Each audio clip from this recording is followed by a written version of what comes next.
বৃহস্পতিবার খাগড়াছড়ি ও আজ রাঙামাটিতে শ্রেষ্ঠ সমস্যা নিরসনে আন্তরিকভাবে কাজ করছে সরকার।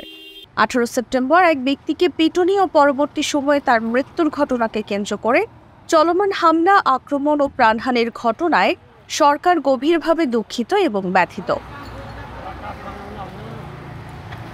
সরকারের পক্ষ থেকে আইন শৃঙ্খলা বাহিনীকে সর্বোচ্চ সংযম দেখাতে এবং পার্বত্য 3 জেলায় বসবাসকারী সব জনগণের নিরাপত্তা নিশ্চিত করতে নির্দেশ দেওয়া হয়েছে।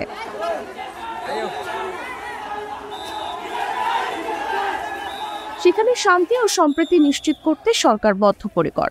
শুক্রবার প্রধান উপদেষ্টার প্রেস উইং থেকে দেওয়া বিজ্ঞপ্তিতে জানানো হয়েছে এসব কথা। বিজ্ঞপ্তিতে বলা হয়, আইন নিজের হাতে তুলে না নেওয়া এবং ধ্বংসাত্মক কাজে লিপ্ত না হওয়ার জন্য সবাইকে নির্দেশ দেওয়া হচ্ছে।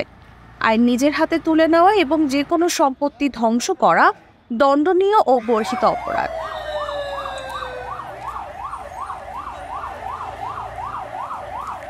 সহিংসতার সঙ্গে সম্পর্কিত সব ঘটনার সুষ্ঠু তদন্ত আর দায়ী ব্যক্তিদের বিচার নিশ্চিত করা হবে।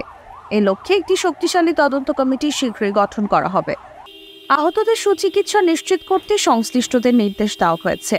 এছাড়া আগামীকাল স্বরাষ্ট্র উপদেষ্টার নেতৃত্বে সরকারের উচ্চ পর্যায়ের একটি প্রতিনিধি দল খাগড়াছড়ি ও রাঙামাটি পরিদর্শন করবে। প্রতিনিধি দলে থাকছেন স্বরাষ্ট্র উপদেষ্টা, পার্বত্য চট্টগ্রাম বিষয়ক উপদেষ্টা, স্থানীয় সরকার উপদেষ্টা এবং প্রতিরক্ষা ও জাতীয় সংহতি উন্নয়ন বিষয়ক প্রধান উপদেষ্টার বিশেষ সহকারী। এর আগে খাগড়াছড়িতে দুই পক্ষের সংঘর্ষে 3 জন নিহত হওয়ার খবর পাওয়া গেছে। তারা হলেন ধনঞ্জয় চাকমা, রুবেন ত্রিপুরা ও জুনান চাকমা। এই ঘটনায় আহত হয়েছেন আরও বেশ কয়েকজন।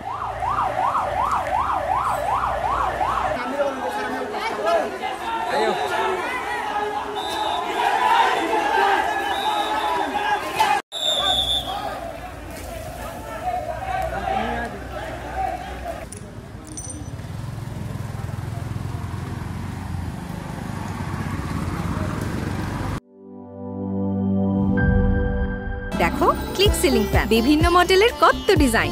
এতে আছে ইউনিক ডিজাইনের অ্যালুমিনিয়াম ব্লেড, তাই বাতাস ছড়ায় প্রতিটি কোণায়। ডাবল শিল্ডেড বল বেয়ারিং এর জন্য একদম সাউন্ড। ক্লিক ফ্যান, প্রশান্তির হাওয়া ছড়িয়ে যাবে সবখানে।